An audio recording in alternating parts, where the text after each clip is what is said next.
It's alive! It's alive!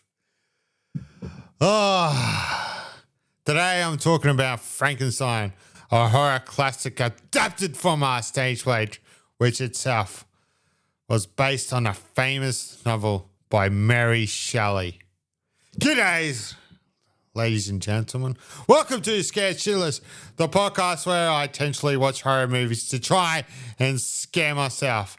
If you got a horror movie recommendation, leave a comment and give this podcast a follow if you dare. Anyway, the movie Frankenstein.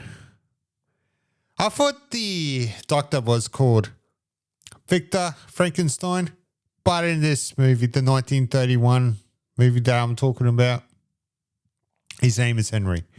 And he's this recluse of a scientist that's discovered to bring back people back alive. But his friends, but also he's betrothed to a woman, and Baron Frankenstein want him to get married. So he sent his Henry Frankenstein's son, mate, and his fiance to go to get him back so I can get married. But he was too consumed about his life's work. So the body just got buried and they dug him up. Anyway, they took the body back home, and Fritz has to go to the university that stole the brain. And it's quite funny that they had these two brains, right? One's a normal brain and one's a brain that is abnormal. So he took that and put it in the monster, Frankenstein's monster. One thing I noticed was about the sound. This movie had dialogue, at least you can follow, but there was no sound design. They didn't have Foley. Like, you know, if this movie was made today, you would hear the shovel going to the dirt, but you don't hear that, and getting on to the coffin, but you don't hear that. It's just like, oh, yes, it's ready. You have the priest, ashes, ashes, dust is dust, we buried this man. And it was all of that. It was no, and that's what I noticed, because this was more sort of like a play back then in 1931. Recordings, sound was also fairly recently invented. The first talkie came out in 1927, which is a jazz singer. And basically, what they have to have the cameras there, and they have to have a sound booth because the cameras were noisy. And you speak to the microphone, and then it will go and play on a gramophone or on a record, and that's how they do it. So it's not like these days where, like how I'm recording now, like I got a Rode Duo 2 or Rodecaster Duo, and this microphone, say, is separate from what the camera audio. And then these days I'll take the footage, so when I'm filming now on my DJI Osmo Pocket 3, take the SD card, import it into Final Cut Pro and sync the sound. It wasn't like back then. So, of course, they didn't have Foley sound design microphones. Like, there was no lavalier mics. So like, there wasn't much movement with the actors. There was nothing naturalistic, and they have to still project their voices. That was different. And I suppose what's so scary about it, and why it's a horror film, is because it's like you have this mindless monster who put an abnormal brain in it. And I could argue that this film had no clear antagonist or protagonist or antagonist, because I could argue that whose fault was it really? Was it Henry Frankenstein's fault for bringing a bloke from the grave and putting an abnormal brain? Or was Frankenstein, was he really a monster? I mean, he could be like, had a mind of a child. And I suppose that's what Boris Karloff's performance as a monster, and it became so iconic, and that he didn't play him as a villain. He was just like a mindless, because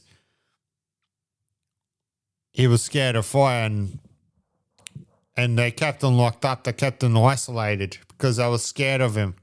I mean, in one point of the film, they were trying to kill him because he was just like too dangerous. But was he really a monster?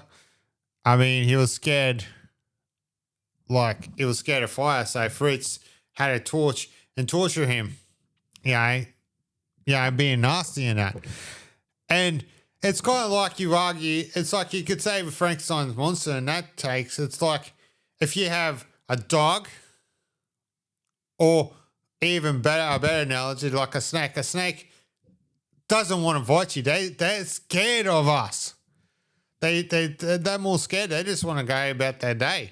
They don't want to deal with you. They're scaredy cats. But they only attack if they feel threatened. They will attack if you bite on it and step on it because it would hurt. And I wouldn't blame the snake for that. Because wouldn't you react if someone stepped on you? You would be like you want to punch the cunt. And I wouldn't blame you. So that's kind of like what Frankenstein Monsters is, because it's like our Fritz who was scared of fire and he's just raving in there. Of course you can understand why he did what he did. He attacked him. And they're trying to kill him. Like they have Dr. Henry Frankenstein's one of the professors, and fuck me, I forgot his name. Suppose you should do some more research. The 7 Ps, bro. Planned to like study him and that. And he thought he was dead and tracked him, and and Frankenstein wants to kill Fritz and the doctor and escaped and he left. Anyway, the monster came and had this farm girl and playing with her, and he's throwing flowers and he was having a good time and didn't understand and picked her up and threw her in the river, and she was scared. She's drowned because of swim, so she drowned. And then the father saw her and they're like, oh, this is what the monster did. So mob mentality, instead of having this understanding of why and trying to talk to him or say that he was just scared. He didn't understand that. And it's like kind of like that, and sort of like people with disabilities and that. And the mob was after him, and then he went to the windmill and they burned it down and killed the monster. And what they did, what I liked about it, is like how they used the set design to make it creepy, and with the shadows and everything that they had. It was very atmospheric and set design. It was like,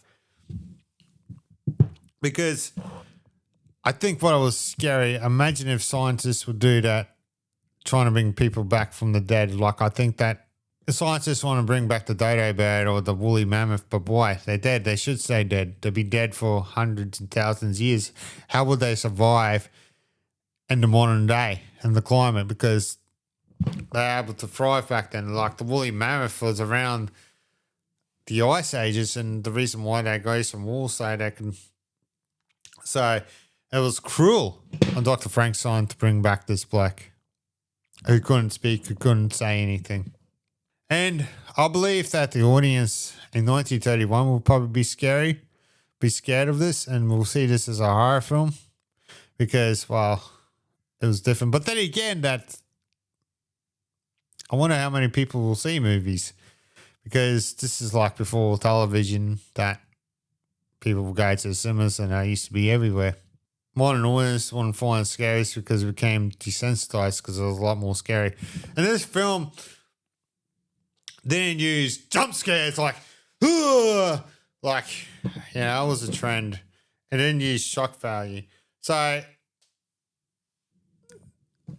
in the modern times, today, this will play out more as a gothic drama than traditional horror films. But then again, I think the best horror films that I watched so far are the slow burn, psychological ones, like Get Out and Midsummer. Oh, yeah. In the previous podcast, I was talking about a Nosferatu one. I was talking about Midsummer And I said Midsummer Dreams. This is a Playboy. Shakespeare, totally different, mate. Yes, this was good. This is the reason why I recommend that you should watch it is that to me it's interesting the way how things have changed a lot, like especially the clothes that they wear back in 1931, the attitude that they have back then, how things were made, the cars. And it's more like if you're an aspiring filmmaker like I am, that I would like to be a director, I always have been. That's my ultimate dream.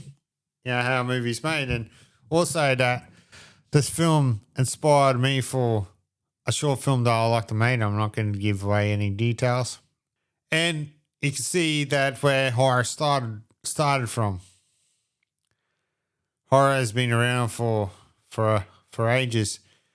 And it'd be interesting for any adaptations and that, because one of the things that one of the Blu-rays that I bought was Nosferatu, the 2024 remake. So, yeah, I'm going to watch it and talk about it on this podcast. And so I can do a bit of a side-by-side comparison of it, because it was hard to watch a silent film because they have no dialogue, and just to see that I fucking actually like this one better because, well, I understand what's it's all about and everything like that. And I think, to me, that horror works. The best horror is things that you can't explain, or they're not so much like slasher films where people just go on a murderous rampage. Is fucking what it does to you and that.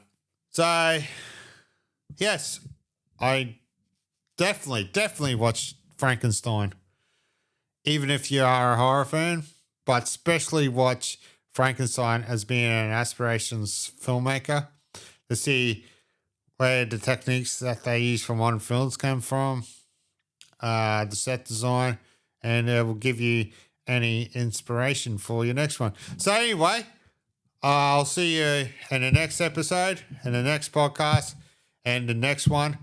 The next movie that I'm going to be talking about is Interview with a Vampire.